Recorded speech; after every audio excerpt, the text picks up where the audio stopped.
যাইবেন করে দুটা ভোট কাম করে দিব ভোট ভোট কিসের দিয়েছেন মোর ভাগিনা যে দাঁড়াইছে কারা হাসানুর নাম ছিল আর হাসানুর ভোট দাঁড়াইছে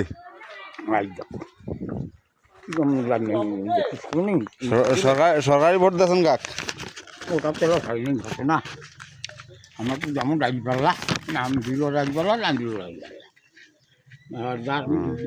মোষ বড় বড় আচ্ছা রঙ্গায় হ্যাঁ তার কিন্তু আওয়ামী লীগের লোক সালাম দেয় না আচ্ছা তাকে সালাম দেয় হ্যাঁ। আর তার মাথায় টুপি দাড়ি তাকে সালাম দেয় না আচ্ছা তাহলে ভোট কাক দিয়েছেন এখন ভোট কাক দিবেন রাজপাল্লাতে যাবো মানে অন্য ধান শীষত ভোট দিবেন না না কেন না ও বাটবার বাটপার বাটবার জামাত দিয়ে বেশি বাটপার নাই যাওয়া হ্যাঁ কয়া বলি 10 টাকা খাইবে খবর বা জামাত যে বেশি বাটপার প্যাং কই বাটবার বাটপার না তো কি তখন শান্তি নাকি হ্যাঁ